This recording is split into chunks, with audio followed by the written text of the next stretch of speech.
Amen.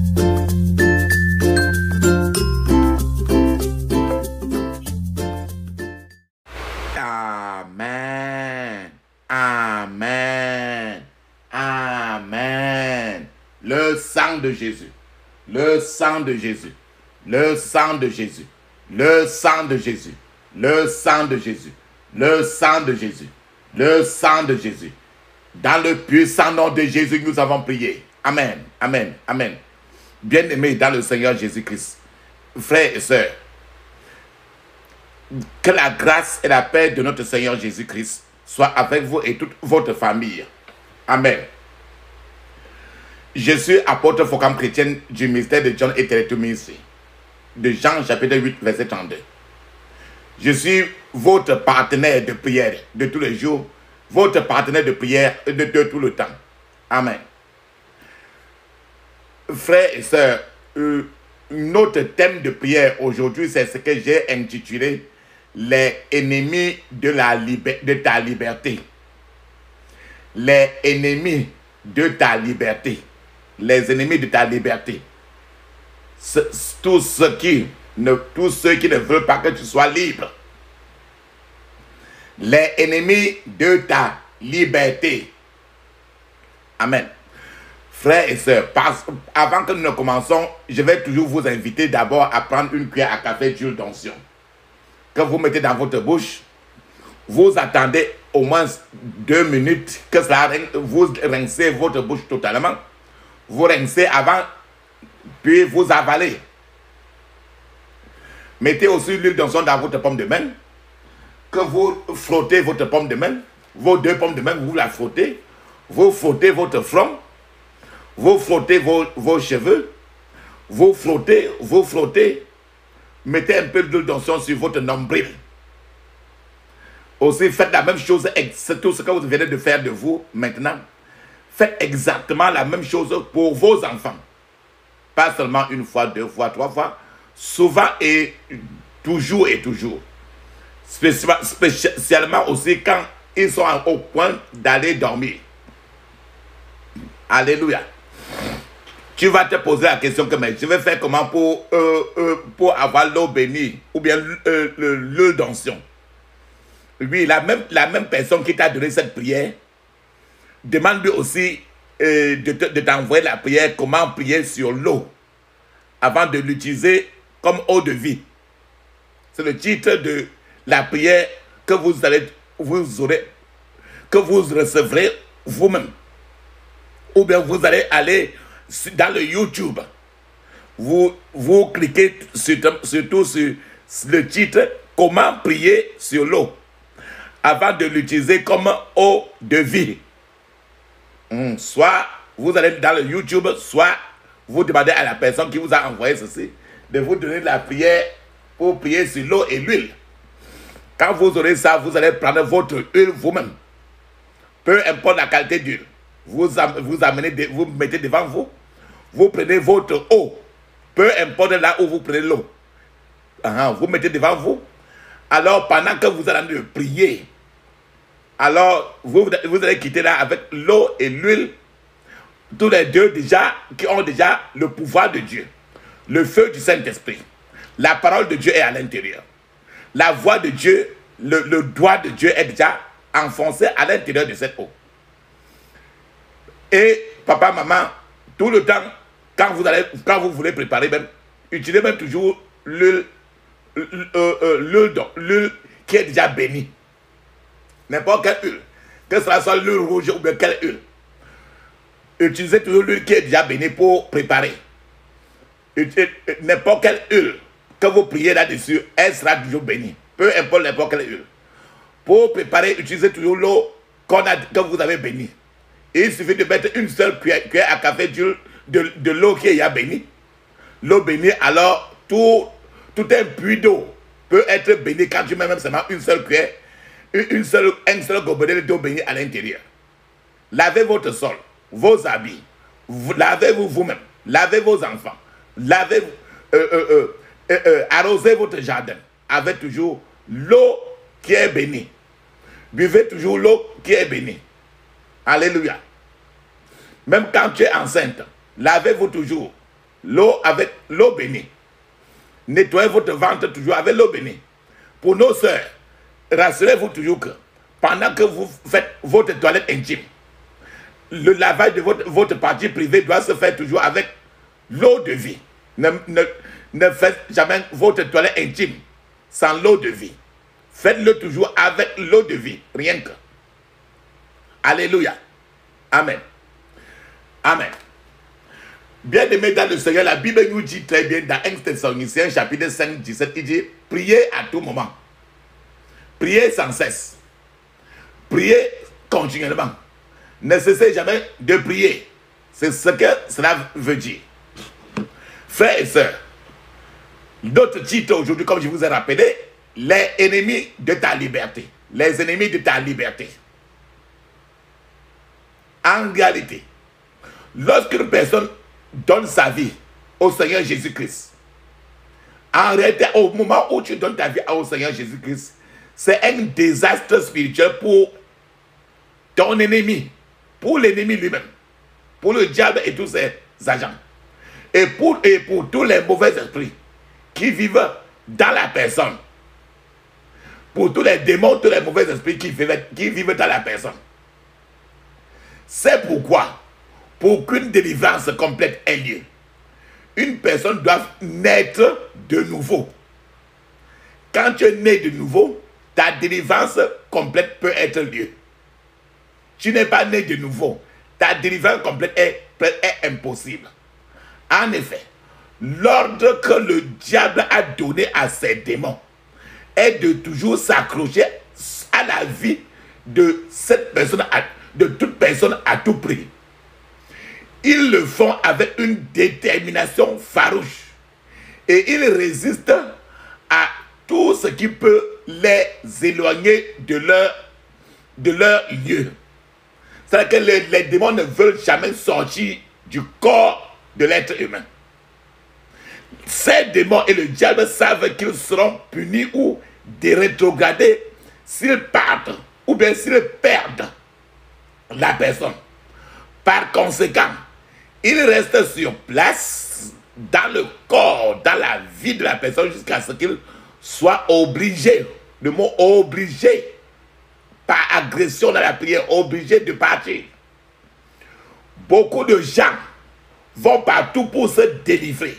Beaucoup de gens aujourd'hui vont d'église en église, des lieux de prière en lieu de prière, pour en quête de la délivrance sans aucune amélioration de leur situation. Les gens font des nuits de prière, nuit et jour. Les gens font des jeûnes. Les gens prient, mais ne remettent pas toujours leur vie en réalité au Seigneur Jésus-Christ. Alors, quand ta vie toujours n'est pas remise à Jésus-Christ, il est impossible que tu sois délivré totalement. La soumission totale au Seigneur Jésus-Christ signifie le renoncement et la dénonciation de ton adhésion au camp du diable. C'est ce que le plus souvent, toujours vous nous entendrez toujours dire cela à la fin de tout message. La délivrance complète est véritable. Cela dépend de beaucoup de facteurs, beaucoup de choses.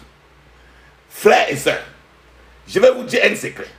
Savez-vous que beaucoup de personnes, beaucoup de gens qui se disent hommes de Dieu, femmes de Dieu, ministres de Dieu, ont besoin d'être suffisamment délivrés. Les gens ont des colliers de pasteurs sur le cou. Les gens ont des vestes de pasteurs sur eux. Les gens ont des grands insignes sur le corps. Les gens sont des évêques, des ceci, cela.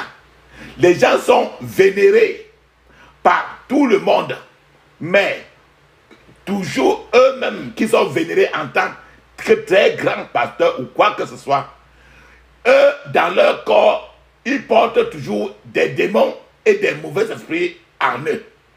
C'est pourquoi ces gens, le plus, ont toujours tendance à être en colère, tendance maltraiter les gens, tendance à être envieux, tendance à présenter un grand nombre d'autres défauts que vous-même vous ferez. Tendance le plus souvent toujours à être par derrière en train de faire des choses toujours trop sales. Parce qu'à l'intérieur d'eux encore, il y a trop d'esprits mauvais et de démons. Maintenant, je vais vous donner des ingrédients pour une délivrance complète. Quels sont les ingrédients pour que l'être humain soit totalement délivré du monde diabolique, du monde satanique, délivré des démons? Premièrement, ta délivrance dépend de l'état de ton cœur, l'état du cœur. Pourquoi je dis cela? Parce que Philippiens chapitre 4, verset 8 dit très bien: au reste, frère, que tout ce qui est vrai, tout ce qui est honorable, tout ce qui est juste, tout ce qui est pur, tout ce qui est aimable, tout ce qui mérite l'approbation, ce qui est vertueux et digne de louange, soit l'objet de vos pensées. Vous avez compris comment j'ai cité 8 choses. C'est-à-dire que tout ce qui est honorable, 1. Juste, 2. Tout ce qui est pur, 3. Tout ce qui est aimable, 4. Tout ce qui mérite l'approbation, 5. Tout ce qui est vertueux, 6. Tout ce qui est digne de louange, 7. En fait, c'est tout ce qui est vrai, 8.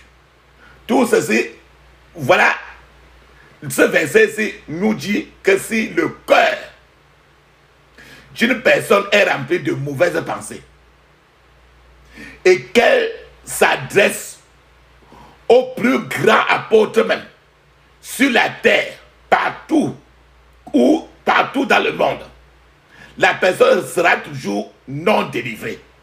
C'est-à-dire que si n'importe qui a encore toujours les mauvaises pensées qui circulent dans la tête, dans le cœur, tel qu'en soit à qui il s'adresse, la personne reste toujours non délivrée. Peu importe à qui tu enseignes, mais la personne lui-même qui enseigne, et qui n'a pas tout ça, il est toujours non délivré. Le cœur de l'homme est comme un jardin. Imagine un jardin, le jardin qui est chez toi. Le corps humain, le cœur de l'être humain est comme un jardin. De nombreuses puissances peuvent planter différentes graines maléfiques dans le cœur de quelqu'un. Ce qui ne laisse aucune place aux bonnes graines pour pousser. Imagine un jardin qui est là comme ça là. Les gens viennent planter des choses qui sont négatives. Et toi-même, tu viens planter quelque chose qui est positif.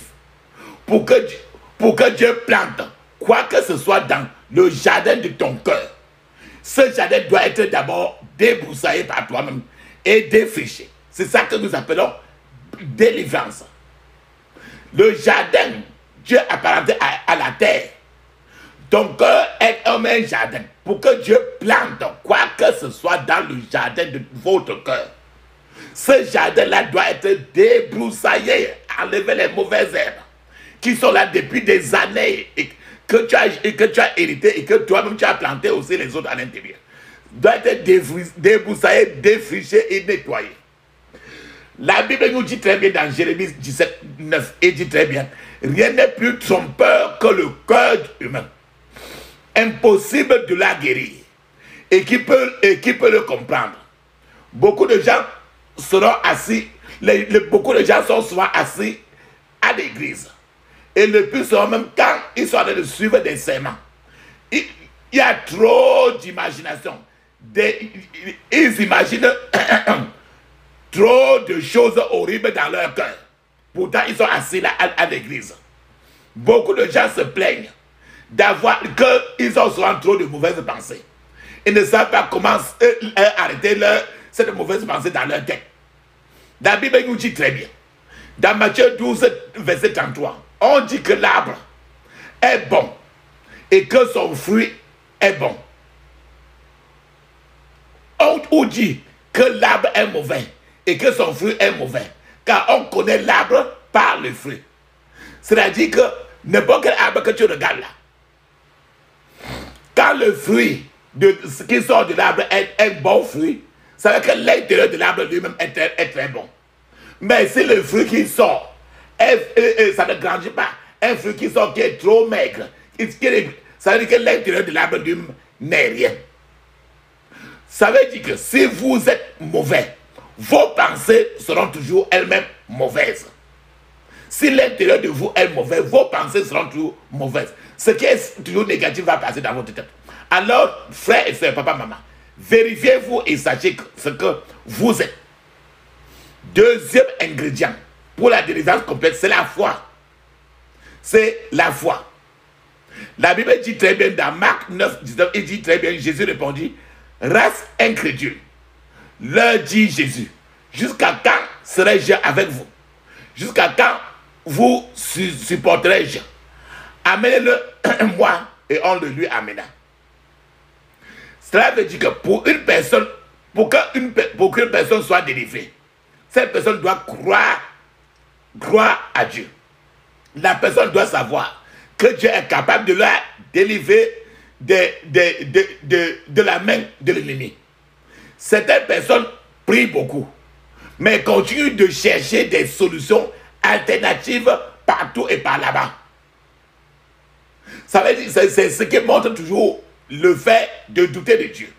De telles personnes ne peuvent rien obtenir de Dieu parce qu'il ne partagera, Dieu ne partagera jamais sa gloire avec une personne, avec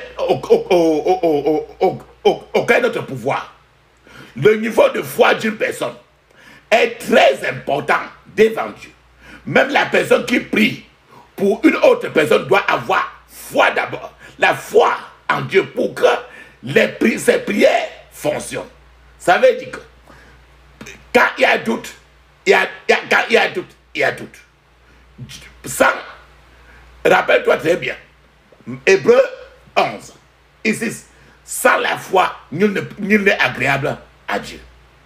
Un autre ingrédient pour la délivrance complète. La valeur stratégique de la personne pour le royaume de Dieu. Un autre ingrédient, une autre condition pour que tu sois totalement libre. C'est ta valeur stratégique. La valeur stratégique de la personne elle-même pour le royaume de Dieu. Je vais vous expliquer un peu plus. Le diable connaît ceux qui sont avec lui, mais qui ne lui sont pas vraiment dévoués. Le diable connaît ceux qui sont avec lui, mais qui ne l'aiment pas. Le diable sait qu'il est possible que ces gens-là le quittent et rentrent à Jésus-Christ de Nazareth. De la même manière aussi, Dieu aussi connaît ceux qui ne sont pas sérieux avec lui. Dieu connaît ceux qui sont tièdes et ceux qui ne sont pas posés avec lui. Dieu sait qu'un jour, ils iront probablement rejoindre le camp de l'ennemi. Parce que Dieu ne peut pas utiliser ces genres de personnes. C'est pour ça que d'autres fois, Dieu revient à Dieu et Dieu reste toujours tranquille. Il travaille, il attend, il sait toujours que d'un moment à l'autre, tu vas rentrer. Certaines personnes sont censées détruire les œuvres du diable. Certaines personnes qui sont censées détruire les œuvres du diable. Et dès leur naissance, le diable sait ça. Que c'est les gens qui vont faire trop de choses et malmener trop le diable. Mais dès leur naissance, ces personnes constituent une menace pour le monde des ténèbres, pour le diable et tous ses anges. Toute la foule des ténèbres peut tenter à éliminer la personne quand tu vois cette personne souffrir dès le ventre jusqu'à tous les niveaux. C'est que certainement, c'est quelqu'un que Dieu a peut-être prévu pour qu'il va séquestrer le monde du diable. Alors, dès la naissance, le diable commence à le menacer. Depuis, rappelle-toi comment, dès la naissance de Jésus-Christ, la naissance de Jésus-Christ était déjà un problème pour le roi Hérode. De la même manière aussi, toute l'armée du ciel sera prête à protéger aussi la même personne depuis la naissance et à s'assurer que la personne accomplisse sa destinée divine. Cependant, si ces personnes ne sont pas conscientes de leur valeur stratégique pour le royaume de Dieu, ces personnes pourraient commettre des erreurs qui favoriseraient le diable et ils utilisaient leur ignorance contre elles et finiraient par les capturer. Par exemple, ils pourraient leur faire épouser peut-être une mauvaise personne. On peut pousser la personne à épouser une autre mauvaise personne s'ils ne font pas attention et ne savent pas chercher la volonté de Dieu dans le mariage.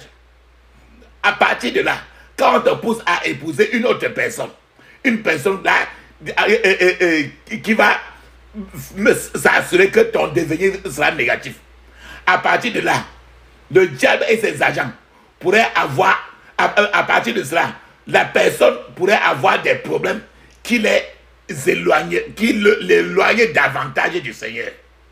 Alléluia. Amen. Un autre ingrédient pour la délivrance complète. Votre délivrance complète, ça dépend à quel point un mauvais esprit est profondément ancré, planté dans la vie d'une personne. C'est-à-dire que si par exemple une personne est partie, elle a été contaminée, si un démon est entré dans la vie de quelqu'un hier soir, il sera plus facile de commander à cet esprit maléfique de sauter et de partir, de mourir, de quitter. Hier soir. Et c'est aussi, de la même manière, c'est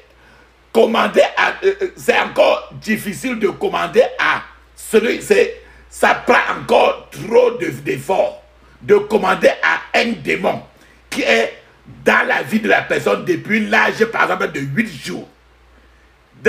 Le démon qui est entré dans la personne quand la personne avait 8 jours et que la personne a aujourd'hui peut-être 63 ans ou 64 ans. Ce genre de délivrance va prendre un peu du temps.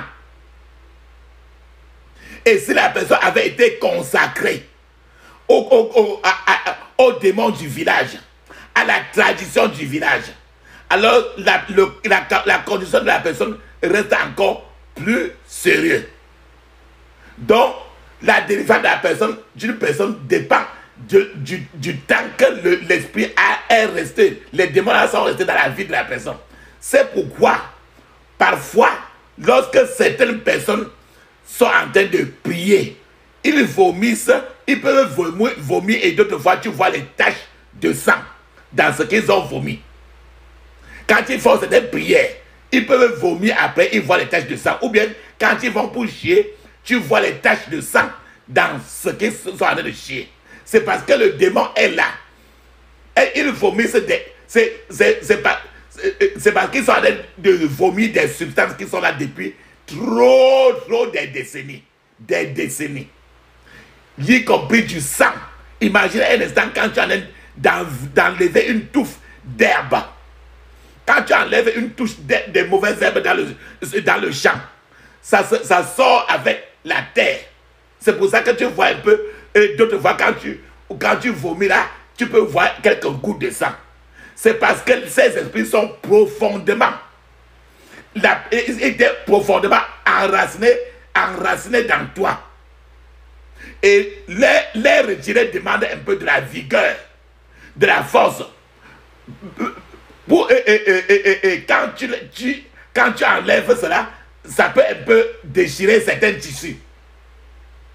Mais c'est le Seigneur qui enlève parce qu'il enlève ça et remplit le tissu sur place. Lorsqu'une personne qui a un esprit séculaire à l'intérieur ne prie pas sérieusement, l'esprit la défiera et lui donnera des raisons pour lesquelles elle ne peut pas sortir. Si la personne tombe dans le péché, en particulier dans la fornication, elle embrasse l'emprise de l'esprit et le fait rester plus confortablement dans la personne. je veux dire que quand tu es en train de prier, plus tu pries et tu vas encore dans la fornication, tu vas encore dans la colère, tu vas encore dans l'orgueil, tu démontres toujours l'orgueil. Tu es en train de faire que l'esprit se reste encore en toi. Certaines personnes compliquent leurs problèmes et enracinent plus profondément leur esprit grâce aux moyens de menaces, de délivrance qu'ils utilisent eux-mêmes. Ce qui fait que quand tu es en train de te délivrer, tu vas éviter trop de choses que l'esprit qui est à l'intérieur là doit aimer. Certains se rendent dans des maisons de prière. Certains vont dans les maisons de prière. Des faux prophètes, peu sérieux, pour la prière, pour la délivrance. Frères et sœurs, tu n'as pas besoin de tout cela. Des gens vont pour des moyens occultes. Et certains gens sont assis entre l'église et les marabouts. Ce qui fait que leur délivrance est presque impossible. Parce que Dieu ne partage jamais. De telles personnes ne sont pas délivrées et pourraient même avoir davantage de démons dans le processus. C'est pour ça que nous avons parlé du fait que la délivrance nécessite ta propre collaboration avec l'Éternel, le Dieu d'Abraham, d'Isaac et de Jacob. Il est le seul maître qui t'a créé, qui nous a créés. Il sait quoi et où. Il sait comment te mettre dans toute la sainteté. Ce qui fait que ce n'est que de lui que tu vas dépendre et non d'un être humain. En faisant ces genres de prières tous les jours de toi-même, le Seigneur, le Saint-Esprit te libérera tous les jours. Alléluia. Amen. Un autre ingrédient pour la délivrance complète, c'est les forteresses familiales. Forteresses familiales. J'explique encore plus. Si la forteresse familiale est trop dure, la délivrance de la personne requise le sera dure également. Une forteresse familiale est une chose générale sous laquelle se retrouve une personne. Je vais vous donner un exemple, un témoignage. Une forteresse, c'est un endroit où la personne est sans défense. C'est-à-dire que le Seigneur ne peut pas te défendre quand tu es sous la forteresse. Et c'est un endroit où il est également difficile d'attaquer le démon là-bas. Dans la Bible, quand tu fais le tour de la lecture de la Bible, les villes dans la Bible possèdent des forteresses élevées et fortes. Quand tu te rappelles des murs de Jéricho, c'était des forteresses qui entouraient un lieu. Alors, le Seigneur a renversé cela. Dans la Bible, ces villes forteresses étaient bien fortifiées et défendues. S'il arrive que l'ennemi trouve un moyen de se cacher dans les forteresses pour ne pas être enlevé de quelqu'un, c'est une mauvaise nouvelle pour la personne. Mais ces forteresses seront détruites dans ta vie aujourd'hui au nom de Jésus. Amen. Je vais vous parler un témoignage des forteresses. Et quand je sors ce témoignage, regardez votre cas. Regardez vous-même. Parce que c'est le témoignage d'une autre personne qui a vécu dans son cas, dans sa famille. Maintenant, quand je parle ainsi, regardez pour vous. Pour comprendre le forteresse et par comment. Et vous préparez comment. Après le message aujourd'hui, il te faut prier comme si tu n'avais jamais prié depuis toute ta vie. Le témoignage est le suivant. Un jour, il y a une femme est venue. La femme a dit qu'elle avait 5 filles adultes. 5 filles enfants adultes. Et les 5 filles adultes n'étaient pas mariées. Alors, tout un chacun qui venait rentrait toujours. Personne d'eux n'était marié. Alors que nous étions en train de prier, le Saint-Esprit a dit qu'on devrait demander à cette femme ce qui s'est passé à tous ces 5 enfants quand ces enfants-là sont nés. La femme, maintenant, quand on a demandé à la femme a avoué que sa famille adorait un serpent. Et c'est le serpent qu'on appelle le serpent, le totem. Le serpent. Et que c'est un serpent qui est honoré dans tout le village. Et y compris sa famille adore le serpent comme leur totem. Et que chaque fois qu'un bébé est né dans toute sa famille, ce bébé-là, qu'il soit homme ou fille, est amené devant le serpent et on fait la dédication de cet enfant-là au serpent. Ce qui fait que elle a dit que cela faisait longtemps qu'elle adorait ce serpent-là, le serpent-là, mais qu'elle n'a plus fait cela.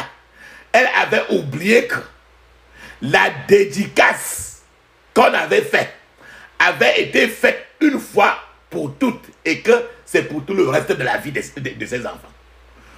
Tout prétendant mari qui venait vers ces enfants-là, qui se présentait, était attaqué par le serpent. Parce que le serpent était leur mari spirituel. Donc ces enfants, ces 5 filles étaient déjà mariées au serpent. Un point, un trait. Papa, maman, si vous êtes dans ce genre de situation, cette alliance, ce pacte, aujourd'hui est brisé dans votre vie au nom de Jésus. Amen. Vous regardez très bien. Le serpent ici, c'est le totem. Le serpent ici, c'est le totem. Je ne sais pas, quand on accouche les jumeaux dans votre famille, dans d'autres familles, on dit qu'on va retirer les jumeaux. Peut-être on a fait ça dans votre famille. Retirer les jumeaux, ça avait une façon de faire la dédication encore aux démons de la génération, du village. C'est la même chose encore. La même chose que cela veut dire que regardez votre cas aussi. Quand un enfant naît, on fait quoi sur l'enfant? On dit qu'on fait quoi? On dit qu'on doit d'abord faire quoi? Tout ce qu'on dit qu'on fait là le plus souvent, c'est toujours une façon de revendre l'enfant au monde du diable lui-même. Et tout ceci sous la bénédiction des parents même de l'enfant. Amen. Un autre ingrédient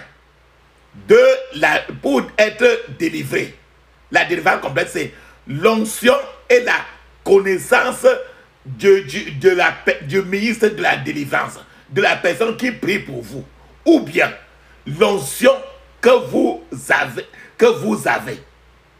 Certaines personnes qui sont en train de prier pour vous ne connaissent pas leur autorité en tant que croyants et ne savent pas comment combattre même les mauvais esprits, puisque eux-mêmes aussi, ils ont des mauvais esprits en eux. Ils font donc parfois, c'est les gens que vous contactez pour qu'ils prient pour vous. D'autres fois, ils font donc parfois des choses qui encouragent au contraire les démons à rester sur place, à l'aise dans la vie des gens. Certains ministres de la prière, certains frères qui sont en train de prier pour vous, doivent être normalement enracinés dans la parole de Dieu et dans le feu du Saint-Esprit. Donc, sans que tu ne sois très profond dans la parole de Dieu, et si tu n'es pas vraiment en feu suffisamment, tu ne peux pas faire une vraie délivrance de quelqu'un que ce soit, ni pour toi-même. Un autre ingrédient pour la délivrance totale, c'est la volonté d'être libéré. C'est-à-dire que pour que le Seigneur te libère, il faut que toi-même, tu veuilles être libéré. Si tu ne veux pas la délivrance, personne ne peut te forcer. Je vais vous donner un témoignage. Un jour, il y a une dame qui a expliqué ses problèmes à 3 frères. Et les frères ont été émus de pitié de la dame. Et les 3 frères ont décidé de prier pour cette dame-là. Les frères ont prié frénétiquement, suffisamment. Et dans leur prière pour la personne, les frères étaient en train de prier pour lui. Alors, une voix est sortie de la bouche de la femme elle-même. Et cette voix-là qui sortait là comme ça, tu vas croire que c'est elle-même qui dit, mais c'est la voix d'un démon. Alors, une voix dit par la bouche de cette femme-là qu'elle ne sort pas, qu'elle ne sortirait pas d'elle parce qu'ils s'appartiennent l'un à l'autre. Donc, ça veut dire que le démon est dans le dit que la femme-là même. La femme-là aime le démon et le démon-là aime la femme-là. À ce niveau-là, c'est là, le démon a alors expliqué qu'il ne peut pas sortir parce que la femme ne veut jamais que le démon sorte. Elle aime le démon. Alléluia. Et les hommes, les frères furent surpris et ils ont demandé à la femme si elle savait qu'elle avait cet esprit en elle, ce démon en elle. La femme a dit que oui, et qu'il devait le quitter, et qu'il devait le laisser, et prier sur ses problèmes et laisser le démon là tranquille. La femme là a dit très bien, laissez le démon là tranquille. Enlevez les problèmes, mais laissez le démon tranquille. Pourtant, c'est le démon qui apporte des problèmes dans ta vie. Ce genre de personne, papa, maman, ne veut pas être délivrée elle-même. Parce qu'elle s'accroche toujours au démon, au mauvais esprit. Et c'est ce mauvais esprit-là qui lui donne tous les problèmes. Tu ne peux pas enlever les problèmes et laisser le démon. C'est le démon qui apporte les problèmes. Or, elle veut le démon. Donc, c'est pour ça que je dis que pour que quelqu'un soit libéré, la personne doit vouloir. Si la personne ne veut pas, le plus souvent, nous disons, prie. Si la personne ne veut pas être libérée, il laisse la prière, il se recule. Dieu ne forcera personne. Je vais vous donner un autre témoignage. Un autre témoignage. Un autre témoignage de la sorcellerie. Il y a quelques années, il y a un frère qui était marié. Et ce frère-là avait une bonne, c'est-à-dire une berceuse à la maison, une bonne, qui faisait tous les travaux à la maison. Mais elle est mariée, le frère-là était marié et il avait sa femme, mais il avait une bonne qui est femme à la maison pour faire les travaux de la maison. Il y a quelques années, alors le frère a découvert que leur aide ménagère là, leur bonne là, se rendait souvent à des réunions de sorcellerie et utilisait la femme de la maison, la femme du frère, comme la voiture, comme le taxi, comme véhicule. C'est-à-dire que dans le monde spirituel, il plie la femme pour s'asseoir sur son dos. Et la femme devient alors son cheval pour le conduire dans la sorcellerie. Alors, ils ont remarqué. Comment ils ont fait pour remarquer cela? Le plus souvent, la bonne, cette bonne avait l'habitude de se mettre totalement à nu, sans aucun caleçon, rien. Et elle se met à nu sur le lit. Elle ouvre les deux pieds du vagin et elle met la plante des deux pieds au mur, avec la face au contraire par en haut. Donc, étant tout nu, elle met les deux pieds au mur, les deux jambes contre le mur, et avec la plante des pieds bien placée au mur et écartée, étant totalement nue. Alors, ils ont remarqué qu'elle faisait ceci. Le plus souvent vers 1h du matin, vers 1h, donc après minuit là. Et quand elle faisait comme ça là, elle est totalement endormie. Quand tu viens, tu la secoues même. Secoue, mais elle ne se réveille jamais. On crie même, elle ne se réveille jamais. Alors, il a remarqué cela. Mais à un certain moment, bien d'autres fois, même après 2 heures, elle se réveille seule. Lorsque ce frère nous a dit cela, On l'a rappelé très bien. On l'a donné un certain point de prière. Et on l'a dit d'utiliser beaucoup plus les moyens spirituels et non les moyens physiques. Le fait de la secouer à ce moment-là, ça ne peut pas résoudre le problème. Alors, on l'a donné à la soeur, au frère, là, un certain nombre de prières à faire. La nuit là, pendant que la bonne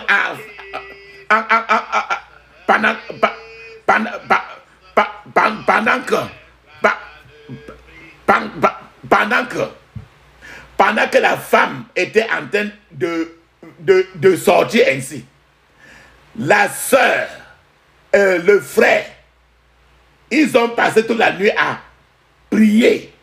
Cette nuit-là, ils ont prié sérieusement pour que la jeune fille, leur prière était que la jeune fille soit détestée parmi ses camarades sorcières et chassée de leur clan de sorcellerie.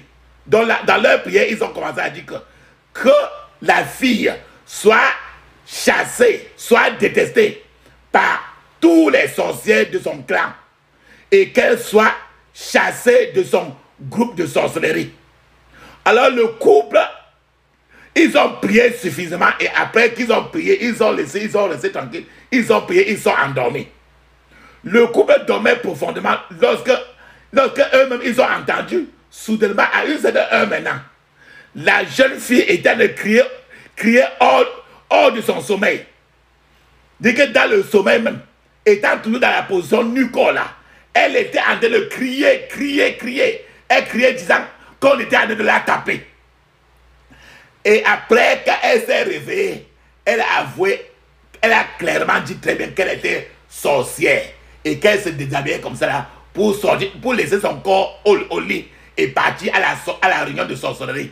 Et en partant, elle prenait madame pour la tourner maintenant en cheval comme véhicule pour se rendre à la réunion. Et c'est même la raison pour laquelle la dame le plus souvent se réveillait le matin avec le dos qui fait mal tout le temps. Elle se réveille le plus souvent chaque fois, toujours fatiguée. Frères et sœurs, vous avez suivi cette situation-ci. C'est pour ça qu'il vous dit très bien. Parfois, vous devez parfois, vous devez faire des prières des gens qui sont très fous. Des prières sauvages pour obtenir certains types de résultats que vous voulez souhaiter. Le couple a prié que la bonne là soit détestée dans son groupe de sorcellerie et qu'on la chasse pour la taper. Et ils ont dit la même chose et c'est ce qui s'est passé. Alléluia. Je vais vous dire encore un autre témoignage. Un autre témoignage pour que vous compreniez. Il y avait une sœur dont le mari était devenu amoureux de la cigarette.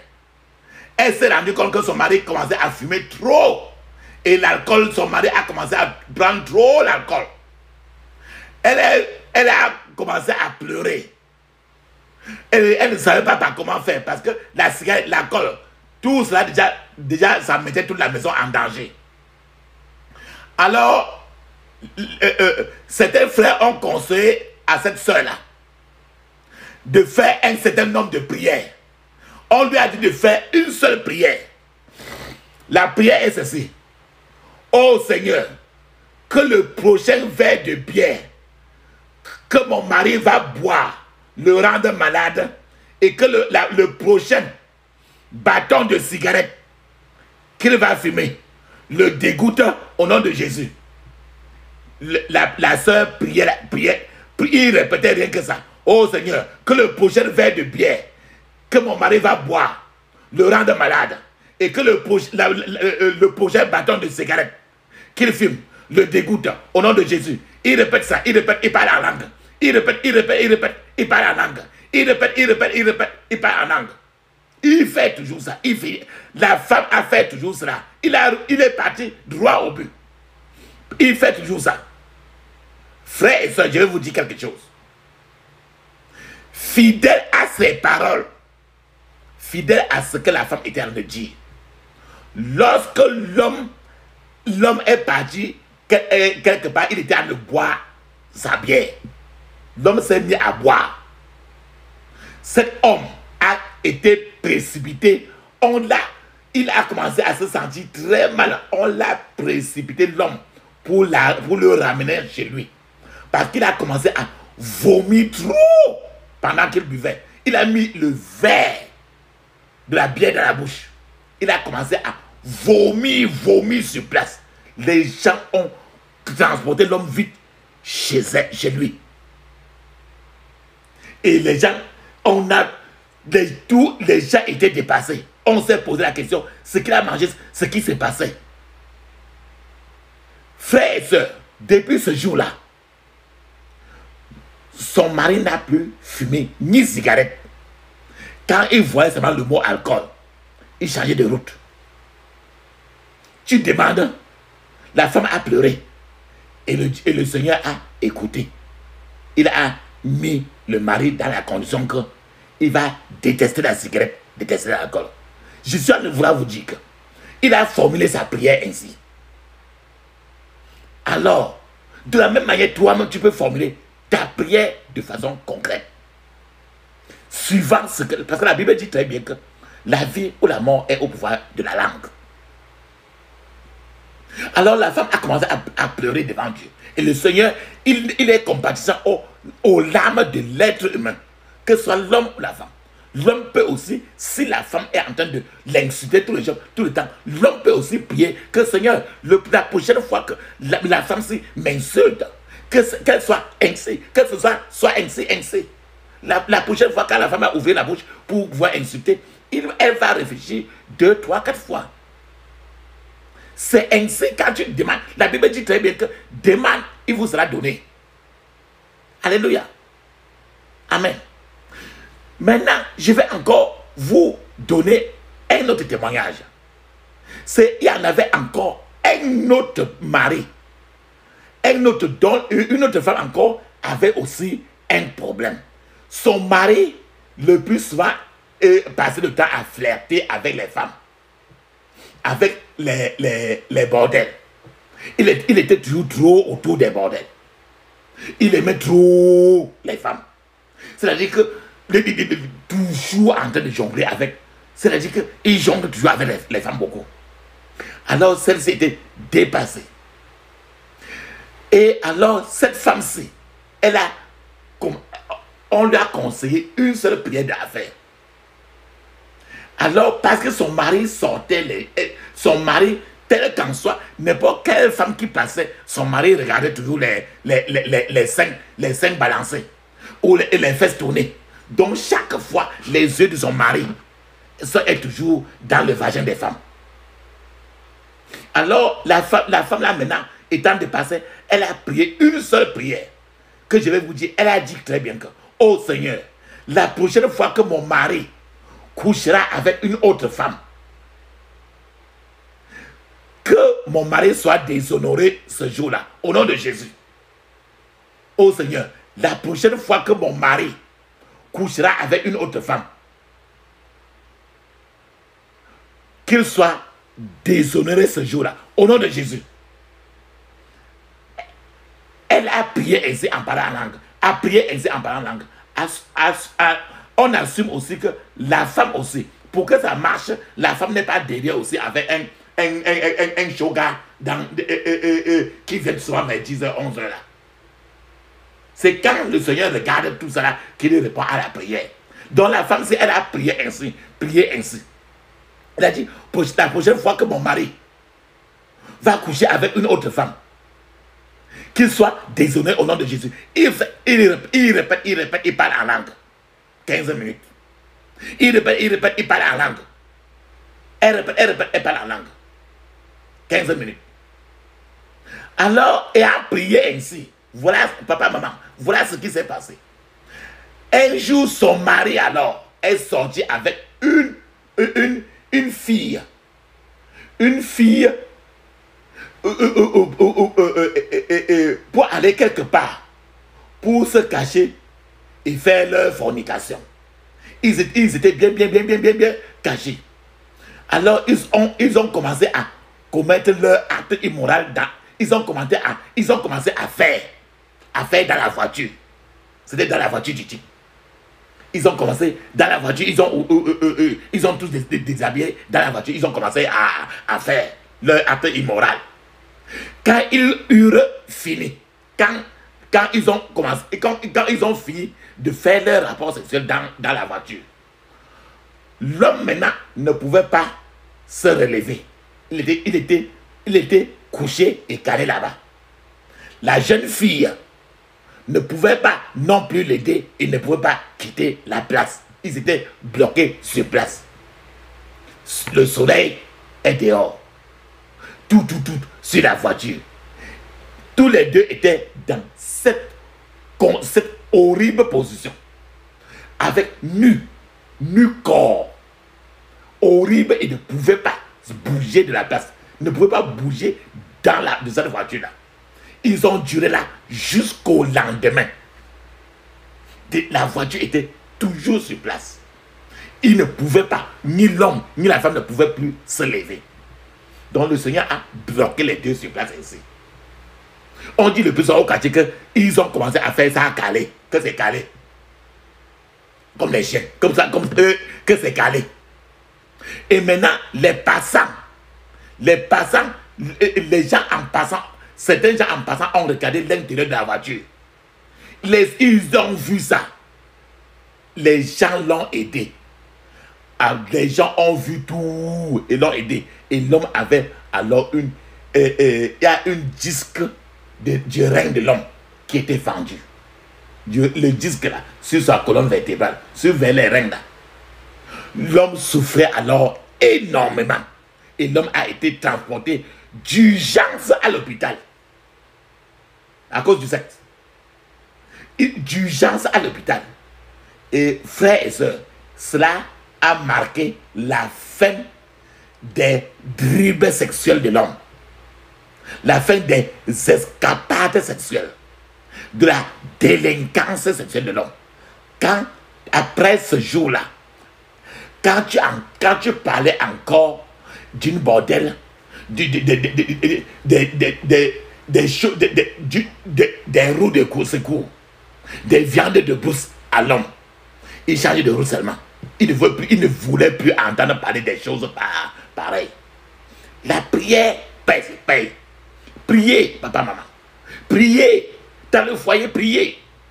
Le Seigneur est le maître des foyers. Je vais vous donner un témoignage encore, frère et soeur, papa, maman. Il y avait un faux prophète qui flirtait beaucoup. Il flirtait aussi avec les femmes beaucoup. C'est-à-dire qu'il était faux prophète, mais prophète des fesses des femmes. Il jonglait, il disait qu'il fait la prophétie aux gens. Alors, ce faux prophète, sa femme a fait la même prière que je vous ai dit là, disant que la prochaine fois que mon mari va coucher avec une femme, Seigneur, qu'il soit déshonoré.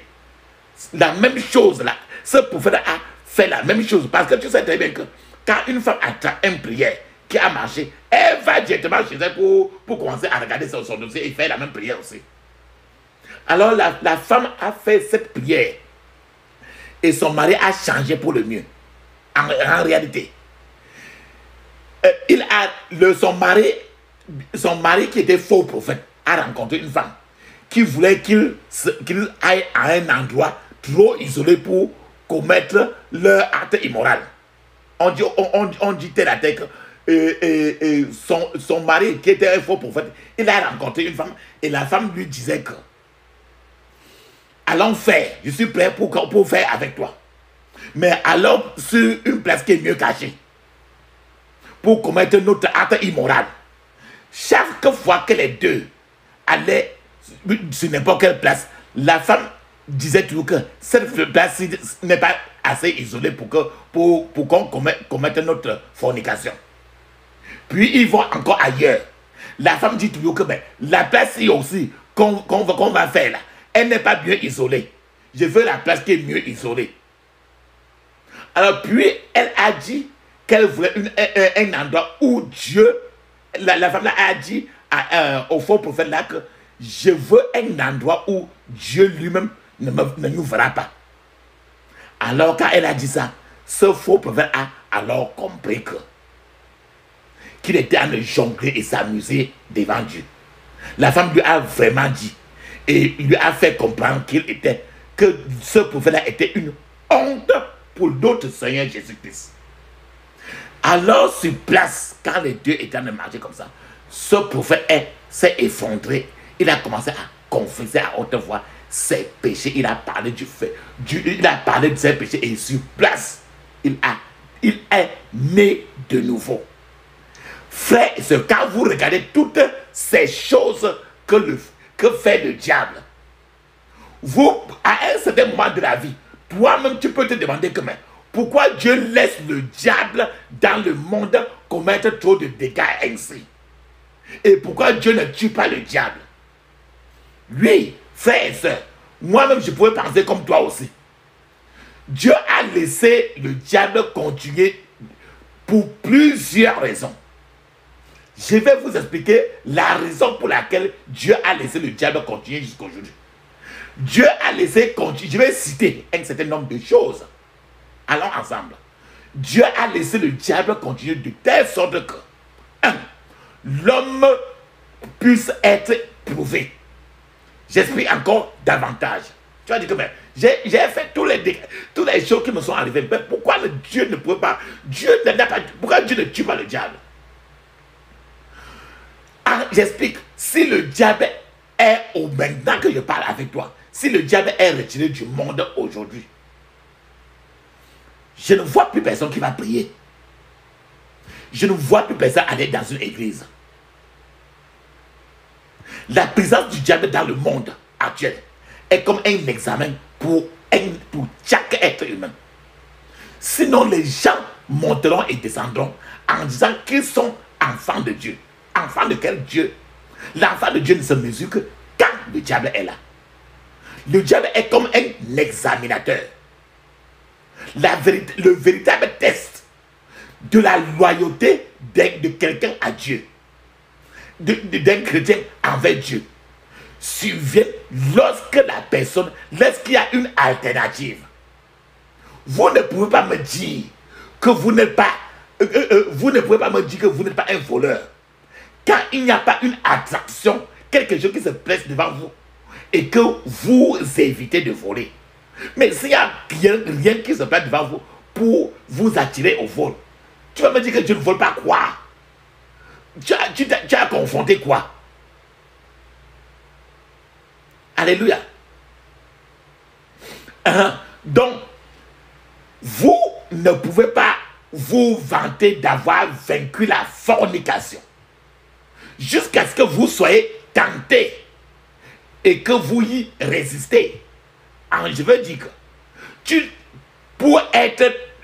pour vaincre la fornication, toi l'homme, quand tu te retrouves rien étant seul comme ça, tu es excité et qu'il y a une femme à côté là, tu vois son caleçon, tu vois telle chose, comme le roi David a vu le caleçon d'une femme et ce qui a suivi. Pour vaincre la fornication, il faut la confrontation, il faut que tes yeux tapent sur quelque chose pour que maintenant tu résistes. La Bible dit très bien que soumettez-vous à Dieu, résistez le diable et il fuira de vous. Donc, pour que tu dis que tu as vaincu la fornication, il faut la confrontation.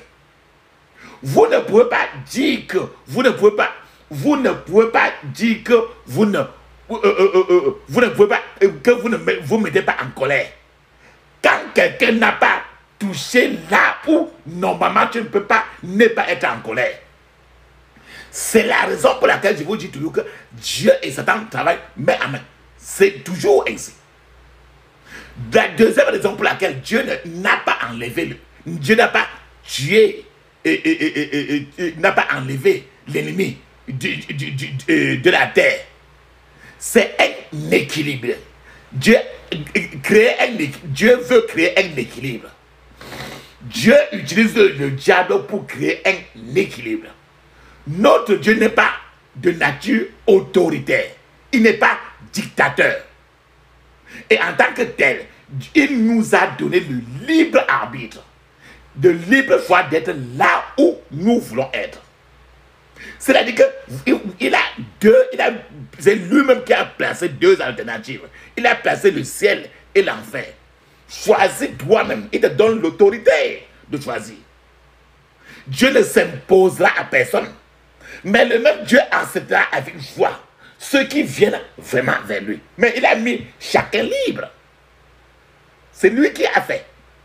La troisième raison pour laquelle Dieu a laissé le diable sur la terre, Dieu a laissé l'ennemi sur la terre, c'est démontrer la puissance de Dieu sur le diable et le triomphe ultime du bien sur le mal. Il a laissé ainsi pour montrer comment le bien est plus élevé que le mal. Le mal est là et que le bien est plus élevé. Donc, s'il enlevait le mal, qui est le diable, comment pourrait-il démontrer que le bien est plus bien que quoi? Il est plus bien que quoi? Il faut que le mal soit. Dieu a... Rappelle-toi bien, papa, maman. Dieu a chassé Satan du ciel. La Bible nous dit dans Romains 6, 23, il dit, le salaire du péché, c'est la mort. Le salaire du péché, dans le jardin d'Éden, rappelle-toi. Adam et Ève ont péché. La Bible dit qu'ils étaient morts. C'est pourquoi Adam est mort. Alors, après la mort de Adam, qui était séparé de Dieu, mort veut dire séparé de Dieu, il fallait maintenant répondre à la demande de la cour du ciel, la cour d'appel du ciel. Jésus est venu. Jésus a vaincu Satan et son armée. Jésus est mort. J'ai à la place, à ta place et à ma place. Il est mort à la place de l'homme. Jésus est ressuscité pour se préparer une place au ciel. Pour retrouver le paradis que Adam avait perdu devant Satan par la mort spirituelle. Alors la mort était la malédiction qui lui avait été imposée en guise de jugement. En guise de jugement du péché. Nous devons alors imposer la victoire de Jésus du Christ de Nazareth. Dieu n'en a pas encore fini avec le diable. S'il vous plaît, Dieu n'a pas encore fini avec le diable. Dieu utilise donc les êtres humains, toi et moi, pour montrer la puissance du ciel contre le diable. Alléluia. Je vais vous donner un témoignage. J'ai entendu un témoignage sur la façon dont le diable a perdu la bataille. C'était sur pendant une croisade spirituelle. En réalité, voilà ce qui s'est passé. De nombreuses personnes occultes, les sorciers marabouts, les nombreuses personnes, pendant la croisade, les gens sont venus comme des chrétiens. Mais en réalité, c'était beaucoup plus tous des personnes occultes. Donc de nombreuses personnes occultes ont été envoyées à la croisade pour faire des ravages, pour détruire les gens. En arrivant là-bas, c'est Satan et ses anges, tous les marabouts, on a envoyé ça là. En arrivant là-bas, le feu du Saint-Esprit les a arrêtés. Et lorsqu'il y a eu un appel à l'autel de prière, ils sont allés de l'avant et ont tous abandonné leur vie, donné leur vie à Jésus-Christ de Nazareth. Tous ces charlatans marabouts, eux tous, ils ont donné leur vie à Jésus de Nazareth. Le chef même de tous ces groupes de sorciers là, le chef a cherché du renfort même auprès de la reine de l'eau, de la reine de la côte, qui les a envoyés davantage de personnes. À leur grand étonnement, tous les sorciers marabouts qui venaient, et ils étaient tous possédés. Eux tous, ils furent arrêtés par le feu du Saint-Esprit. Et eux aussi, ils ont abandonné leur vie au Jésus-Christ.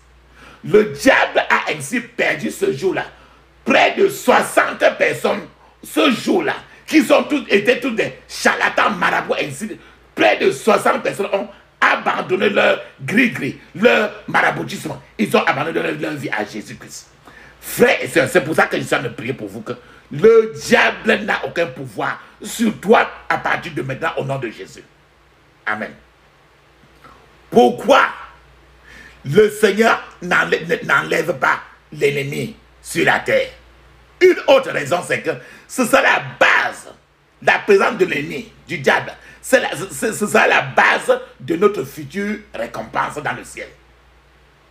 Il y aura des tentations et lorsque nous surmonterons toutes ces tentations dans la vie, quand tu vaincs toutes ces tentations, nous serons récompensés. Jésus-Christ a vaincu.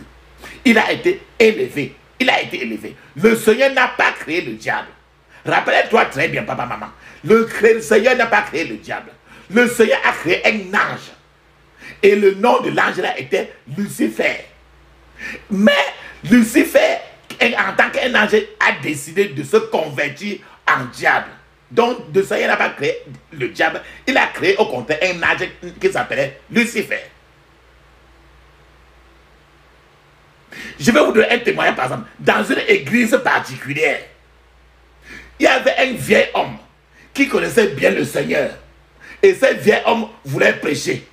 Ce jour-là, il a posé une question à tout le monde. Il a dit que, qui veut la guerre? Personne n'a répondu. Il a alors demandé comment nous pourrions avoir la victoire sans faire la guerre.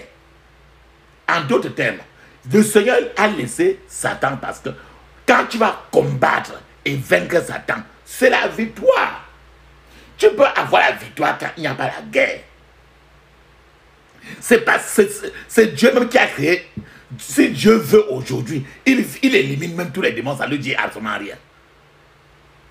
Mais il a laissé le diable pour les confrontations et pour les récompenses futures. Et chacun sera récompensé par rapport à ce qu'il a vaincu sur la terre. C'est-à-dire que tu réponds quand quelque chose, on te fait de mal, tu réponds aussi par le même mal. Tu es en train de faire vraiment ce que Satan veut. Alléluia. Une autre raison pour laquelle le Seigneur continue encore à laisser le diable, c'est pour enseigner des leçons pour développer notre foi et notre caractère. C'est que je vous ai dit au départ que s'il enlève, tu vas encore prier pourquoi? La Bible dit que prier sans cesse. Parce que Satan est là pour que quand tu ne pries pas, il te met dans, il te boxe, il te donne les savates, il te gifle.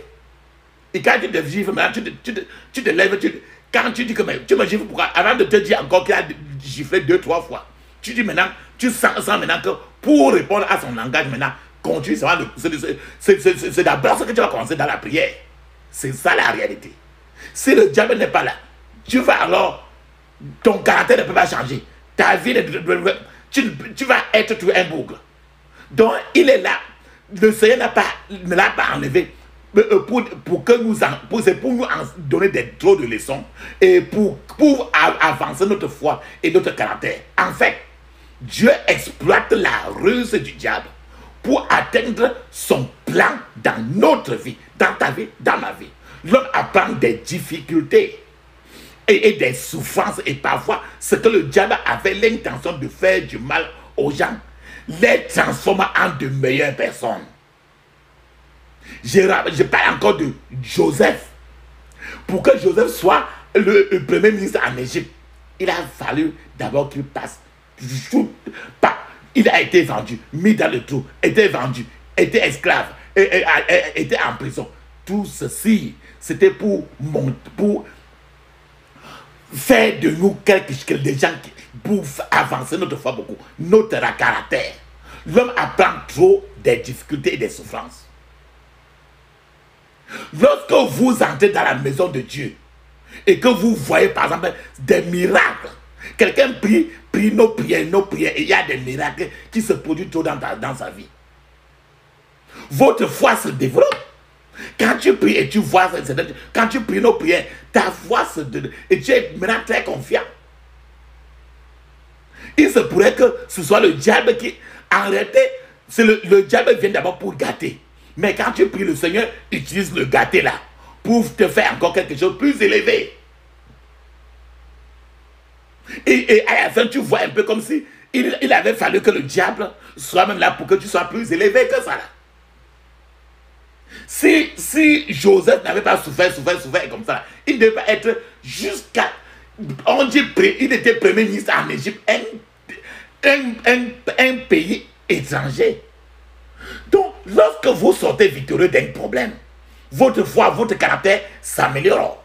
Vous devenez plus expérimenté, vous devenez plus sage, vous devenez plus heureux, plus courageux, audacieux et mieux équipé pour conseiller les autres, pour entraîner les autres, parce que vous avez déjà vaincu.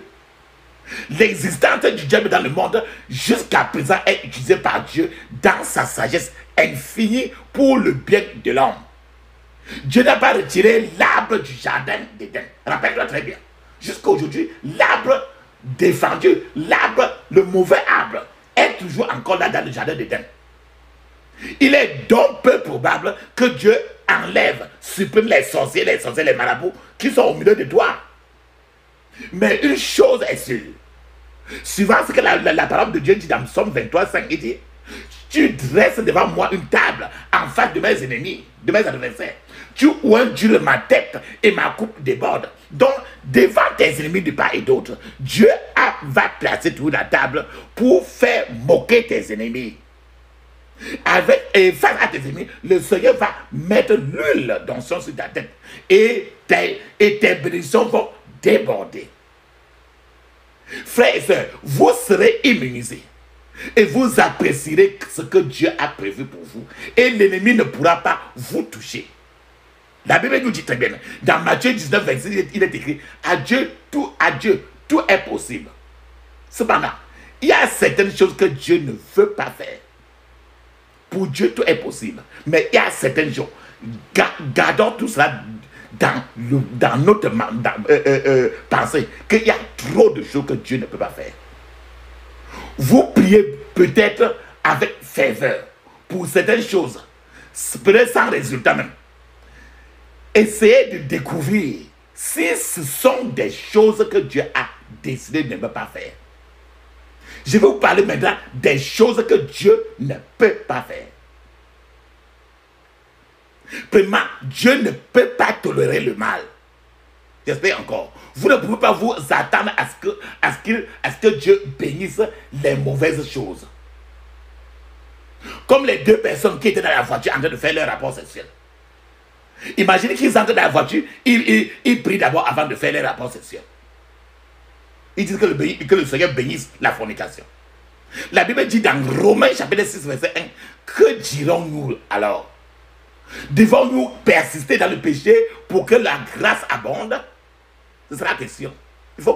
Est-ce qu'il faut continuer à persister? La deuxième chose que Dieu ne peut pas faire, c'est que Dieu ne peut pas être content de vous si vous n'avez pas la foi. Je vous ai dit très bien que dans Hébreux 11, il dit, mais sans la foi, il est impossible de lui plaire. Donc, s'il n'y a pas la foi, tu doutes toujours, il ne peut pas être avec toi. La troisième chose que Dieu ne peut pas faire, c'est que Dieu ne peut pas mentir. Parce qu'il est la vérité, il est le chemin de la vérité et la vie. La vérité. Le père du mensonge, c'est le diable et ses anges. La quatrième chose que Dieu ne peut pas faire, c'est qu'il ne peut pas vous forcer à rester en lui. Il ne vous force pas. Nous avons dit aujourd'hui qu'il n'est pas dictateur. Il n'est pas dictateur. Quand tu restes avec lui, à un certain moment, si tu veux quitter, il te laisse partir. Il s'occupe de l'autre. La cinquième chose, c'est que Dieu ne peut pas faire, c'est qu'il ne peut pas admettre un péché au ciel. Un seul. Certaines personnes prient pour les morts, afin que les morts reposent en paix. Tu entends tous les gens disent que telle personne est morte, qu'il repose en paix. Quelle paix? Est-ce qu'il y a une paix dans l'enfer? Est-ce que la paix est dans l'enfer? Si l'âme d'une personne ne le fait pas se reposer en Christ avant de mourir, alors la personne est en train de partir vers l'enfer. Et la Bible dit que dans l'enfer, c'est les tourmentes et les pleurs jour et nuit. Donc quand tu dis à quelqu'un que son âme repose en paix, en enfer il y a la paix, ce n'est pas biblique. Ce sont de dire des choses qui ne sont pas bibliques. Telle personne était ici, il est mort, que son âme repose en paix. La sixième chose que Dieu ne peut pas faire, c'est que Dieu ne peut pas partager avec personne, ni quoi que ce soit. En d'autres termes, il y a les gens qui sont à l'église à 10 heures. Et à 15 heures, ils sont chez le marabout. Que chacun sache très bien clairement que la personne là est totalement du marabout. Dieu ne le connaît même pas. Parce que Dieu ne partage pas. Satan veut partager parce qu'il n'a rien. Certaines personnes veulent tirer Dieu par la main. Et elle dit que Dieu, suis-moi. C'est moi qui te guide. Dieu ne veut pas occuper la deuxième place dans la vie. Dans votre vie. Assurez-vous, parce que Dieu t'a créé, il n'a créé avec personne. Assurez-vous que cela soit clair dans votre esprit. Dieu veut nous aider tous. Sans sa tentative d'aider, s'il y a des ennemis qui empêchent la personne d'être libre, la personne doit combattre ces ennemis-là. Et Dieu va le récupérer. C'est à ce niveau-là maintenant que je vais rentrer encore sur le titre de notre prière aujourd'hui. L'ennemi de ta liberté. Maintenant, tous les ennemis, tous ceux-là qui ne veulent pas que tu ailles vers Dieu, je vais te citer l'ennemi de ta liberté. Le premier ennemi de ta liberté, c'est le fait de ne pas se repentir complètement. Plusieurs gens ne veulent pas la repentance. Le deuxième ennemi de ta liberté, c'est le fait de ne pas confesser spécifiquement les péchés. Quand tu es pour la banane, appelle banane. Plantain. Ne les appelle pas nourriture. Eux tous sont la nourriture. Dieu sait ça. Dieu ne veut pas les cache-cache. Ne pas confesser spécifiquement les péchés. Ne priez pas pour le pardon général des péchés. Ne dis pas que Seigneur, pardonne-moi sur tous mes péchés. Tu les connais un à un. Avec lui, on ne jongle pas. On ne fait pas les jongleries, on donne les pattes à côté. Il ne jongle avec personne. C'est lui qui t'a créé. Nommez les péchés un à un.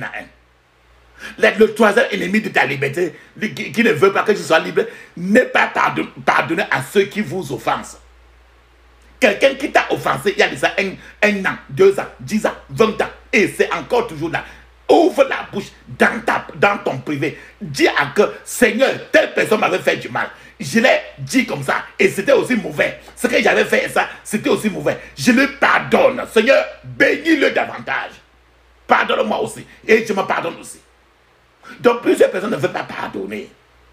La quatrième chose, c'est le manque de désespoir. C'est-à-dire que quand vous êtes passif, être passif n'aidera pas à déplacer une montagne. Vous devez être agressif dans vos prières. Cette femme, c'est là qui a prié que si la prochaine fois que mon mari va être en train de coucher avec une femme, qu'il soit déshonoré. Et son mari, ils sont allés dans la voiture. Ils ont fermé bien la voiture. Ils sont tous déshabillés. Ils ont commencé leur acte immoral. Tout le quartier les a vus. Et on les a transportés maintenant à l'hôpital. Maintenant là, si la femme était restée tranquille, elle devait rester tranquille. Elle a appelé au contraire le ciel. Et le ciel a déshonoré vrai. Alléluia. Donc c'est l'agression dans la prière.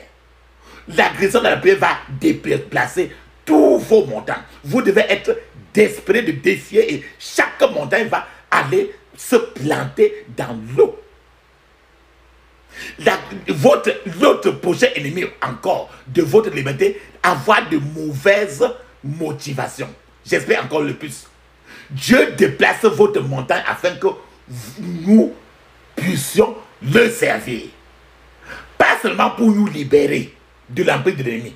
En d'autres termes, les prières que vous allez faire aujourd'hui avec John et tout ministry, c'est que vous devez prier. Faites aussi que d'autres soient libérés aussi. Vous n'êtes pas le seul enfant de Dieu. C'est par là que Dieu cherchera au contraire à continuer à vous aider vous-même. Mais si vous êtes au contraire dit que non, moi seul et mes enfants, moi seul et mes enfants. Si chacun voulait regarder moi seul et mes enfants, moi je ne serais pas en train de vous parler ainsi maintenant aussi. Je ne vous connais pas, mais vous êtes une création de Dieu. Parce que j'aime Dieu, je vous aime. Alléluia. Donc, le Seigneur enlève tes montagnes pour que tu vas aider aussi l'autre. Vous avez reçu gratuitement. Donnez aussi gratuitement. Ne regarde pas rien que tes enfants, mais rien que ta famille. Un autre ennemi de votre liberté, c'est le fait de ne pas briser avec la religion occulte et les mauvaises religions. Il y a beaucoup d'églises qui sont des fausses. Si vous ne brisez pas avec les cultes des ancêtres, les choses des traditions, si vous ne brisez pas, si vous ne vous séparez pas de ça, si vous ne brisez pas avec des concords, les remèdes traditionnels, les charmes, les choses de blindage, si vous ne coupez pas avec toutes ces choses de tradition, vous ne pouvez pas être libre. Si vous n'évitez pas les choses de encens, les bougies, les bagues magiques, tout ça, des choses étanches avec des images, les choses étanches avec toutes les qualités d'image, les images de serpents à deux têtes, qui sont dans certaines traditions, même en Afrique. Des statues, des dessins, des statues, ainsi de suite. Toutes ces choses empêcheront une personne d'être libérée du diable. Sont les ennemis de la liberté du diable. Je vais vous donner un témoignage par exemple. Il fut un temps où sur le marché il y avait les bagues avec cette bague était à la mode partout. Oh, les femmes cherchaient les bagues là-haut. C'était les bagues où il y avait la caricature de deux serpents. Sur la bague là, il y avait la caricature de deux serpents.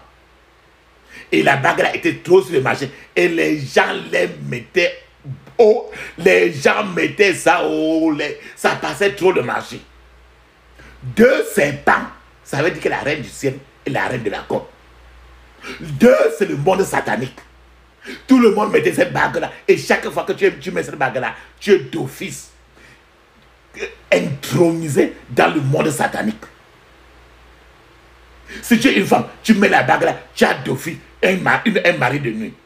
Tu es un homme, tu mets cette bague là, tu es d'office lié à une femme au fond de l'eau. Alléluia. Frères et sœurs, si vous avez un certificat d'appartenance à une société occulte, si vous appartenez par exemple à une secte rosicrucienne, ou bien vous avez des parents qui sont descendus de la secte des rosicruciennes ou d'autres, si vous avez déjà lu des livres occultes, si vous appartenez à des loges exétoriques, des sociétés occultes, des monographies, papa, maman, toutes ces choses doivent être brûlées. Cela doit être brûlé pour que vous devez vous séparer de tout cela. Parfois, les gens prennent leur propre argent. Ils payent avec leur propre argent les problèmes. Avec leur propre argent. Ils prennent l'argent pour acheter les problèmes. Afin que les problèmes restent sur eux. Les gens achètent les uniformes pour aller faire des funérailles. Ou des cérémonies. La plupart des uniformes de funérailles que tu achètes, que tu fais là, c'est uniforme. C'est que tu as d'utiliser à l'esprit de la mort. Sans le savoir. Plusieurs gens ne savent pas que ces uniformes sont dédiés au diable lui-même. Les croyants doivent, les enfants de Dieu doivent être prudents. Sachant que nous sommes sur le front de la guerre. Notre Dieu est un Dieu, l'éternel Dieu des armées. Il n'est pas Dieu des civils. Il s'attend à ce que toi et moi, nous soyons de son armée. Alléluia. Une autre raison pour laquelle l'ennemi, d'autres ennemis de ta liberté, le fait de ne pas être de ne pas mettre un terme aux mauvaises relations, peu importe la proximité. Certains amis, plusieurs de ces personnes, tu dois te déconnecter d'eux. Les anciens show gars, Tu dois enlever leurs photos même dans ton téléphone. Le refus de révéler certains secrets aux pécheurs, c'est un secret pécheur. Si tu refuses de confesser ouvertement certains péchés, ça fait que le démon là va rester toujours en toi. Ce qui fait que tu ne peux pas être libre. Alors, Dieu ne peut pas t'aider à soigner parce qu'il voit, il n'y a rien que tu peux regarder. Il n'y a rien que tu peux rester en secret et garder. Il voit et il sait comment enlever tout. Je vais vous donner un témoignage. On a prié pour une sœur pendant 2 mois. La sœur n'a pas été délivrée jusqu'à ce qu'elle ait avoué que c'était son père qui l'avait déviergé. C'est après avoir confessé que son père l'avait déviergé et qu'elle était la femme de son père qu'elle a été libérée. Tous les ennemis de la liberté recevront aujourd'hui, papa, tous tes ennemis de ta liberté aujourd'hui recevront les pierres de feu. Priez aujourd'hui avec le feu et le désespoir dans votre cœur, avec le tonnerre dans votre esprit, en insistant sur le fait que les montagnes doivent bouger. Les montagnes doivent bouger. Cependant, papa, maman, si vous n'avez jamais à un moment ou un autre abandonné votre vie au Seigneur Jésus-Christ, j'aimerais que vous le fassiez tout de suite. Reconnaissez que le fait que vous êtes un pécheur et que vous ne pouvez pas vous approcher de Dieu dans votre état de péché, dans votre état de péché. Confessez vos péchés et nommez-les un par un. Je vous ai dit ça aujourd'hui. Demandez au Seigneur de vous purifier avec le sang de Jésus qui a été versé sur la croix du calvaire pour la rémission de vos péchés. Parce que Dieu est là où vous êtes et qu'il est prêt à vous aider. Invitez Dieu dans votre vie et demandez-lui de devenir votre Seigneur, de devenir votre sauveur personnel. Papa, maman, intronisez-le sur votre vie et demandez-lui de prendre le contrôle total de votre vie et tout ce qui concerne votre vie et tout ce qui vous concerne. Renoncez au monde, renoncez au diable et déclarez que vous n'y retournerez plus à jamais. Voyez et croyez que Dieu vous a entendu et que vous êtes maintenant une nouvelle créature. Vous êtes né de nouveau. Ma prière est que le Seigneur vous soutienne de sa main droite de justice et ne vous laisse pas tomber. C'est la décision la plus importante que vous puissiez prendre.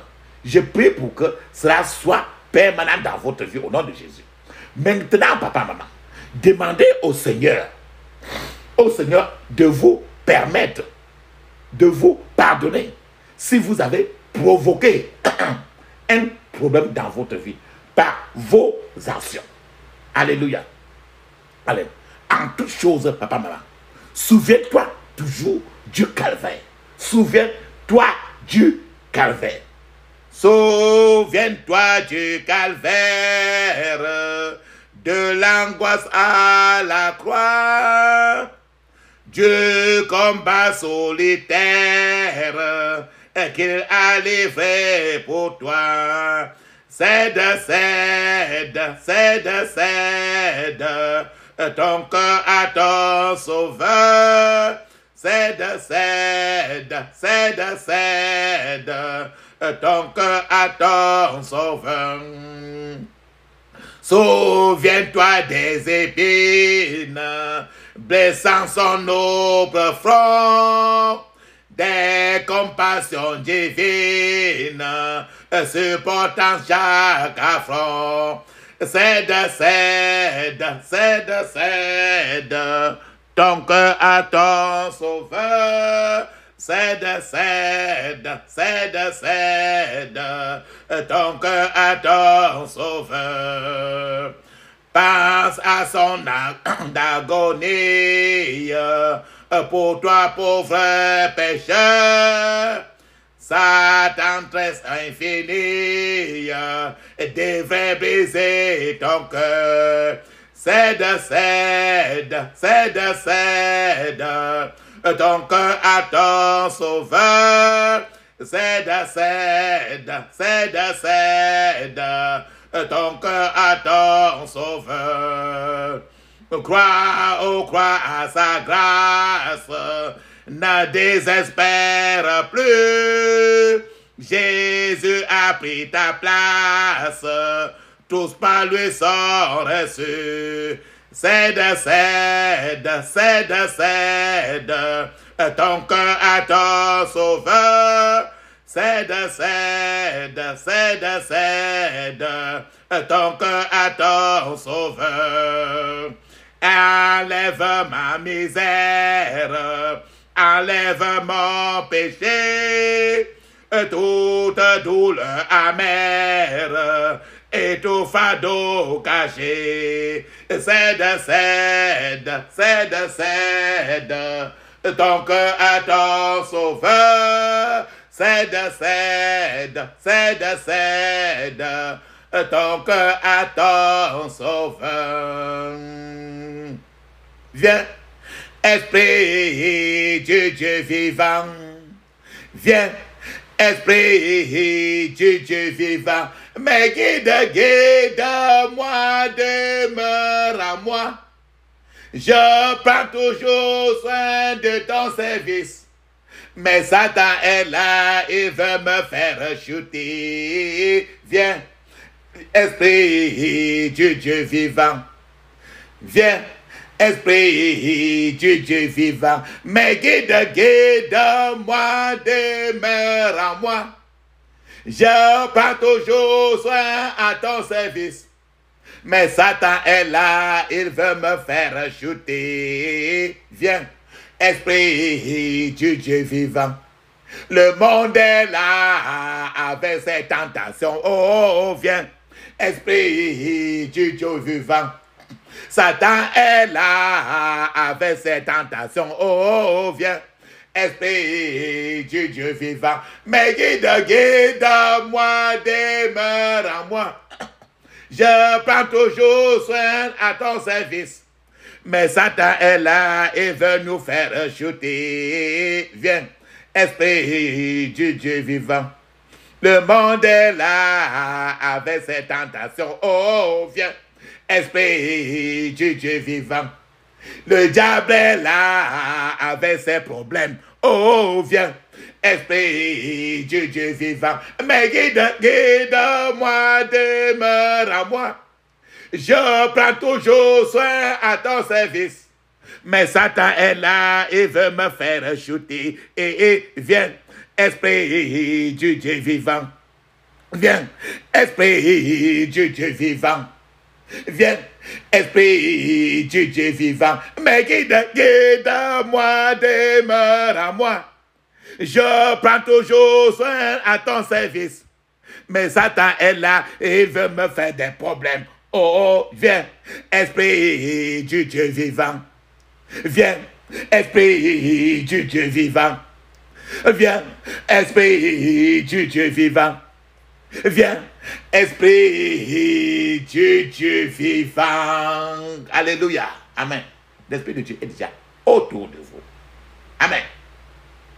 Fermez votre yeux, ouvrez votre bouche, criez ainsi. Je couvre mon esprit, mon âme et mon corps, toutes mes possessions, du sang de Jésus. Je couvre mon esprit, mon âme et mon corps, toutes mes possessions, du sang de Jésus. Tel pays sang de Jésus, j'ai prié. Amen. Maintenant, il faut que la hache de feu de Dieu entre dans les racines de tout problème de ta vie. Tous tes problèmes. Je vous ai dit la confession aujourd'hui. La confession est clé. Femme des écrits ainsi. Seigneur Jésus, envoie ta hache de feu dans les racines de tout problème de ma vie. Au nom de Jésus. Seigneur Jésus, envoie ta hache de feu dans les racines de tout problème de ma vie. Au nom de Jésus. Seigneur Jésus, envoie ta hache de feu dans les racines de tout problème de ma vie. Dans le puissant nom de Jésus, j'ai prié. Amen. Maintenant, toutes les associations dans les cieux qui sont contre ta destinée se dispersent. Ferme tes yeux, crie ainsi. Que toute association dans les cieux contre ma destinée se disperse au nom de Jésus. Que toute association dans les cieux contre ma destinée se disperse au nom de Jésus. Que toute association dans les cieux contre ma destinée se disperse au nom de Jésus. Dans le puissant nom de Jésus, nous avons prié. Amen. Maintenant, tu vas demander au Seigneur d'enflammer, de mettre le feu dans ta bouche pour détruire toutes les puissances contraires. Tous ceux-là qui ne te veulent pas que tu ailles avec Dieu. Et rappelle-toi très bien que le titre de notre prière aujourd'hui, les ennemis de ta liberté, ils ne veulent pas que tu sois libre. Ils ne veulent pas que tu sois délivré. Fais tes écrits ainsi. Oh Seigneur, enflamme ma bouche avec le feu pour détruire toutes les puissances contraires. Au nom de Jésus. Oh Seigneur, enflamme ma bouche avec le feu pour détruire toutes les puissances contraires. Dans le puissant nom de Jésus, j'ai prié. Amen. Maintenant, tout homme fort qui vient de chez toi, nous avons parlé du mari qui est comme ça, du mari avec les femmes, ainsi de suite, la femme dont les enfants sont là, ils ont été dédiés au totem, au serpent, dédiés à ceci, cela. Donc, tout homme fort qui vient de chez toi, ça me dit écrit ainsi. Je paralyse tout homme fort venant de chez moi, au nom de Jésus. Je paralyse tout homme fort venant de chez moi, au nom de Jésus. Je paralyse tout homme fort venant de chez moi, au nom de Jésus. Je paralyse tout homme fort venant de chez moi, au nom de Jésus. Dans le puissant nom de Jésus, j'ai prié. Amen. Maintenant, tu vas mettre l'huile d'onction sur ton nombril. Je vous ai dit ça depuis. Pointez votre doigt pointeur sur votre nombril. Laissez ça sur là-bas. Laissez votre doigt sur votre nombril. Vous laissez là avant de prendre cette prière ici. Dis ceci. C'est pour enlever la peur. Souvent, tu sens toujours comment tu as la peur. Fais-moi tes écrits ici. Toute peur héritée de mon côté maternel. Toute peur héritée de mon côté maternel. Libère-moi au nom de Jésus. Toute peur héritée de mon côté maternel. Libère-moi au nom de Jésus. Toute peur héritée de mon côté maternel. Libère-moi au nom de Jésus. Dans le puissant nom de Jésus, j'ai prié. Amen. Maintenant, tu peux enlever ton doigt. Maintenant, la peur aussi que tu as hérité de ton côté paternel. Ferme tes yeux. Crie ainsi. Toute peur héritée de mon côté paternel. Libère-moi au nom de Jésus. Toute peur héritée de mon côté paternel. Libère-moi au nom de Jésus. Dans le puissant nom de Jésus, j'ai prié. Amen. Maintenant, tous les liens que tu as hérités,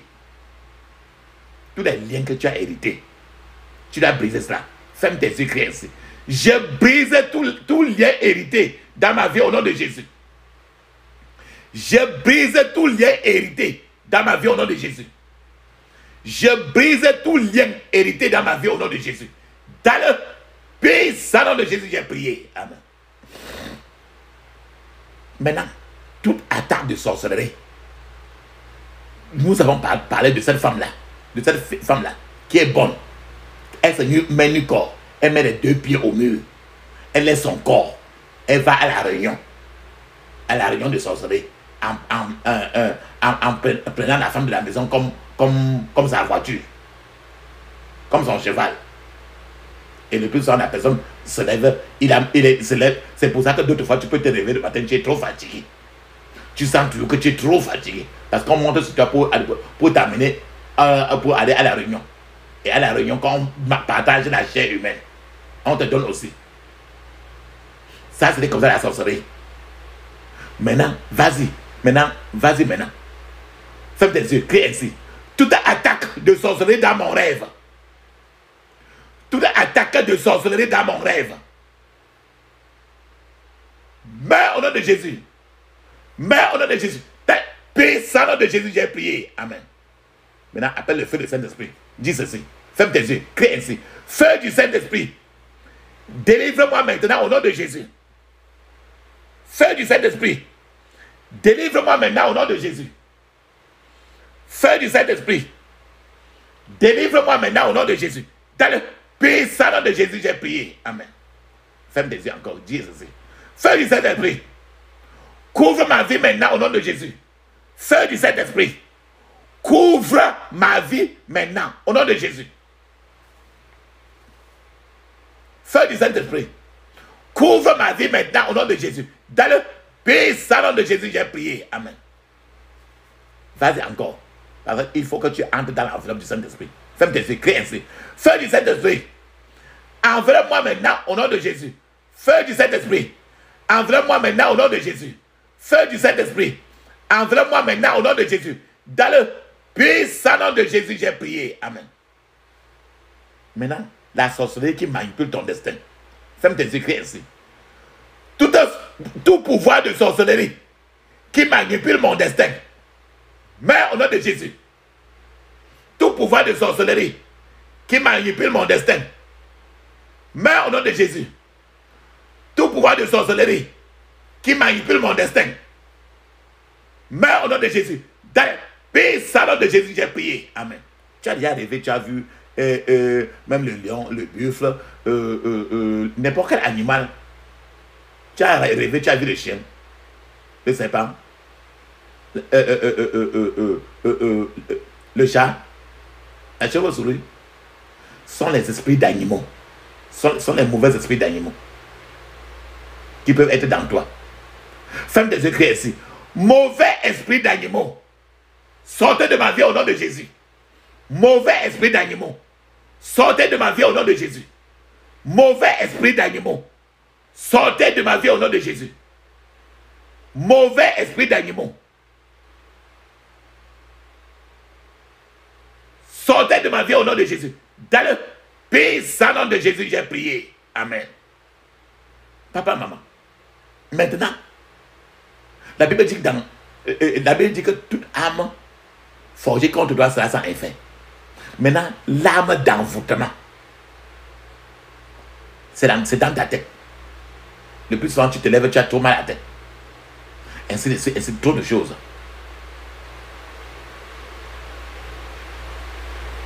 Ferme tes écrits ainsi. Toute arme d'envoûtement dans ma vie. Toute arme d'envoûtement dans ma vie. Soit brisée au nom de Jésus. Toute arme d'envoûtement dans ma vie. Soit brisée au nom de Jésus. Toute arme d'envoûtement dans ma vie. Soit brisée au nom de Jésus. Toute arme d'envoûtement dans ma vie. Soit brisée au nom de Jésus. Dans le puissant nom de Jésus, j'ai prié. Amen. Maintenant, tous ceux qui veulent éteindre ton destin, ceux qui veulent éteindre ton destin, je vous ai dit que quand tu es quelqu'un qui va changer le monde ici, Satan va faire tout et tout pour que tu n'arrives pas. Il faut jusqu'à ce qu'il cherche à ce que tu épouses à la personne que tu ne devais pas épouser. Ferme tes yeux, crie ainsi. Toi qui éteins les destins dans ma vie, toi qui éteins les destins dans ma vie, je vous enterre aujourd'hui au nom de Jésus. Je vous enterre aujourd'hui au nom de Jésus. Je vous enterre aujourd'hui au nom de Jésus. Dans le puissant nom de Jésus, j'ai prié. Amen. Maintenant, n'importe quel oiseau des ténèbres qui est à la recherche de tes percées, il faut qu'il meure. Ferme tes yeux, crie ainsi. Toi, oiseau des ténèbres à la recherche de mes percées, meurs au nom de Jésus. Toi, oiseau des ténèbres à la recherche de mes percées, meurs au nom de Jésus. Toi, oiseau des ténèbres à la recherche de mes percées, meurs au nom de Jésus. Toi, oiseau des ténèbres à la recherche de mes percées, meurs au nom de Jésus. Dans le puissant nom de Jésus, j'ai prié. Amen. Papa, maman, mets une pause. Tu vas parler en langue 5 minutes. Le parler en langue est écrit dans Marc 16, verset 17. Acte des apôtres, chapitre 2, de 1 à 5. Et dans d'autres places encore dans le Nouveau Testament, c'est encore écrit là. Pendant que tu parles en langue 5 minutes et à haute voix, avec les yeux fermés, je t'attends.